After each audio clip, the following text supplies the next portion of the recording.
Good morning, students.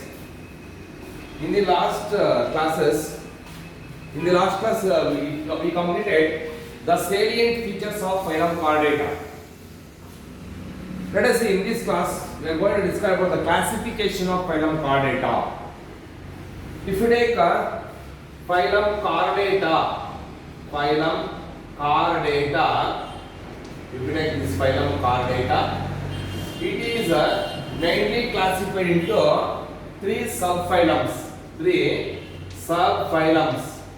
Phylum Chordata, that is mainly classified into three subphylums.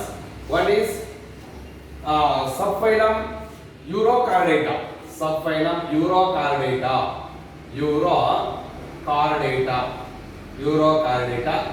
And the second one is subphylum Cephalochordata.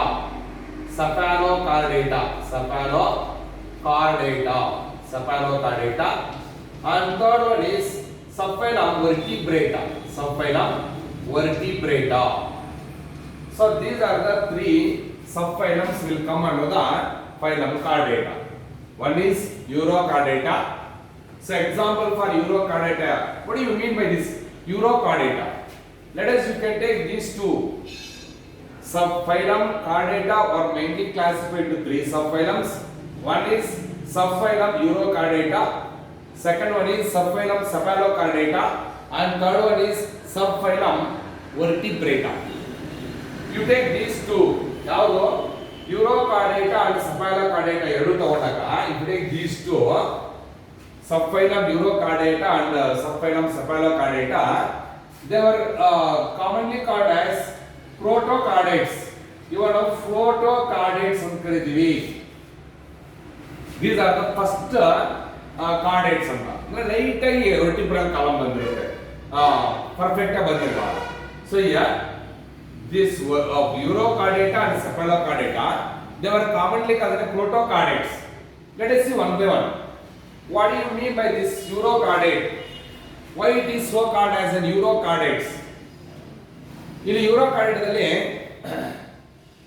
the notochord or vertebral column, that is vertebral column ಬಂದಿರೋದ್ರಲ್ಲಿ the notochord that is present in the tail region of larva stage.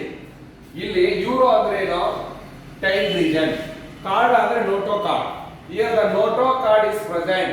ಇಲ್ಲಿ notochord is present in tail region of larva stage or in the larvae stage. Urochordata ಅಂದ್ರೆ euro ಅಂದ್ರೆ tail, card ಅಂದ್ರೆ notochord.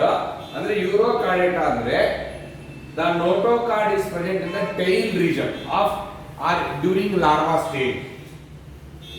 So the example for Urochordata ತಗೊಂಡ್ರೆ Ascidia. Example for this is Ascidia, and one more is Salpa. Ascidia and Salpa are the examples for Urochordata. And come to the second one is Cephalochordata. What do you mean by Cephalochordata? The notochord that is present throughout the body. Andre that is from head to head to tail region, from anterior part of the body to the posterior part of the body. Cephalo are actually head. So anterior head to posterior tail region overall notochord ಬಂದಿರುತ್ತೆ. Okay, so in this the notochord is present from anterior head to and posterior tail region.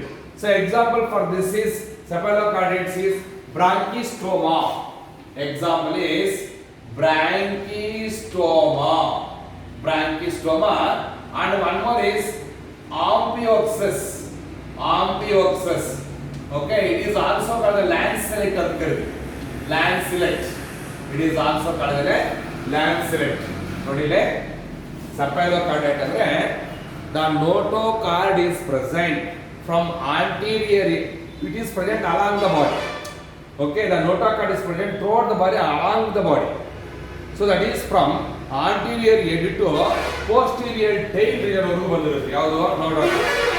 The best example for this is branchistoma and one more is Amphioxus.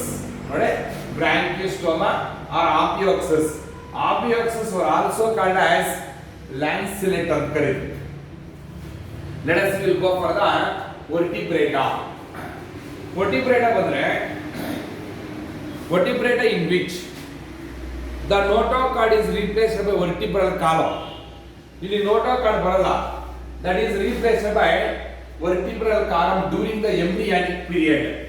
So ಇಲ್ಲಿ notochord ಬರಲ್ಲ, so the notochord were replaced by vertebral column during the embryonic period or embryonic stage ಅಲ್ಲೇ during embryonic stage ಅರ್ಥ ಮಾಡ್ಕೊಳ್ಳಿ. vertebrate ಅದರಲ್ಲಿ vertebrate ತಗೊಂಡಾಗ ನಾವು in which the notochord replaced by vertebral column during the embryonic period or embryonic stage. So if we take this vertebrata, again this vertebrata consists of two divisions. Vertebrata ಅಲ್ಲಿ ಮತ್ತೆ two divisions ಇದೆ. Vertebrata were again classified into or divided into two divisions. One is called as the division Egnatha. Division Egnatha. ಒಂದನೇ ತಗೊಳ್ಳೋಣ division Egnatha. And another one is the division Gnathostomata. Gnathostomata.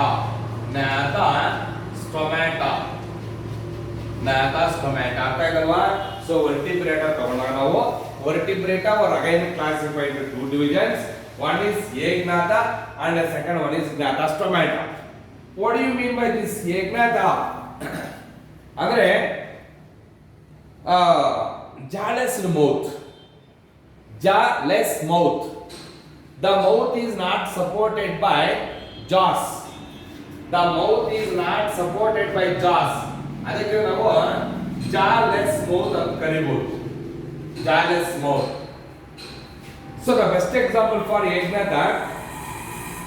So first Egnatha ಅಂದ್ರೆ ಏನು? jawless mouth, animals in which the mouth is not supported by jaws.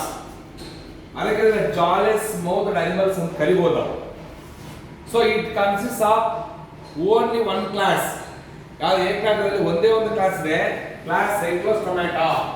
Example for this is class it mainly consists of only one class, that is Cyclostomata. So Cyclostomata is the best example for Egnatha. Clear ಆಯ್ತು ಅನ್ಸುತ್ತೆ. So ಈ ಕ್ಲಾಸ್ಗೆ ನೀವು Cyclostomata ಕ್ಲಾಸ್ಗೆ example ತಗೊಂಡಾಗ Petromyzon example ಬಂದು Petromyzon is the best example for Cyclostomata. It is also called lamprey. Petromyzon is also called lamprey. So another example is Myxine or Myxine. Okay. So now this Myxine is also called hagfish and curry. It is also called as hagfish. So what do you mean by this Egnatha? Jawless animals in which the mouth is not supported by jaws. And this Egnatha that consists of only one class, that is class Cyclostomata. Example for Cyclostomata is Petromyzon or Petromyzon is also called lamprey ಅಂತ ಕರೀತೀವಿ. Another example for Cyclostomata is Myxine. It is also called as hagfish ಅಂತ ಕರೀತೀವಿ. So that completes this Egnatha. Next we will come to the Gnathostomata. If we take this Gnathostomata, the animals which are commonly called jawed animals ಅಂತ ಕರೀತೀವಿ. Jawed. These were also called as commonly called jawed animals. Means what? In which the mouth is supported by jaws. ಅದರಲ್ಲಿ mouth is not supported by jaws. ಇದರಲ್ಲಿ Gnathostomataದಲ್ಲಿ the mouth is supported by jaws.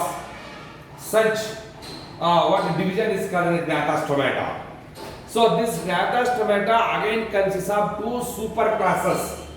ಈ Gnathostomataದಲ್ಲಿ ಮತ್ತೆ it mainly consists of two super classes ಇದೆ.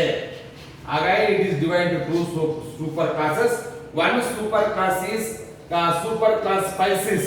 Superclass Pisces ಅಂತ ಕರೆಯುವುದು. And another one is the superclass tetrapods. Okay, the superclass tetrapods. Tetrapods ಅಂತ ಕರೀತೀವಿ. So gnatha stomata ಅಂದ್ರೆ jawed animals ಅಂತ. The animals in which the mouth is supported by jaws. Mouth ಇದೆಯಲ್ವಾ, ಈ ಮೌತ್ಗೆ ದವಡೆಗಳಿರುತ್ತೆ, ಮೇಲ್ ದವಡೆ ಮತ್ತೆ ಕೆಳ ದವಡೆ, ಜಾಸ್ ಇರುತ್ತೆ. ಜಾಡ್ ಅನಿಮಲ್ಸ್ ಅಂತ ಕರೀತಾರೆ. The mouth is supported by ಜಾಸ್ ಅಂತ ಕರೀತೀವಿ. So the gnatha-stomata, the division ಅಲ್ವಾ, the division gnatha-stomata were again consists of two superclasses. One is superclass Pisces and another superclass is tetrapods. If you take this Pisces, and this Pisces again consists of two classes. Pisces ಅಲ್ಲಿ ಮತ್ತೆ ಎರಡು classes ಇದೆ. Again the Pisces consists of two classes. The Pisces, the superclass Pisces, again it consists of two classes. ಯಾವುದು? One is called as a Chondriactis, and one more is the another class is called Osteoctis. ಅಲ್ಲಿಗೆ the superclass Pisces were again consists of two classes. One is class Chondriactis and class Osteoctis. That we will discuss tomorrow in another class. We shall pass on to the Gnatha. The animals commonly called jawless animals ಅಂತ ಕರೀತೀವಿ. Gnatha ಅಂದ್ರೆ absence, gnatha ಅಂದ್ರೆ jaws. Okay, so Gnatha ಅಂದ್ರೆ jawless mouth, jawless animals. The mouth is not supported by jaws. So now this Gnatha consists of only one class, that is class Cyclostomata. The best example for Cyclostomata is Petromyzon, or it is also called lamprey ಅಂತ ಕರೀತೀವಿ. Another example is Myxine. It is also called hagfish ಅಂತ ಕರೀತೀವಿ. Hagfish. So anyway, now we will discuss the only one class will come under Gnatha, that is class Cyclostomata. We will continue the class. Thank you.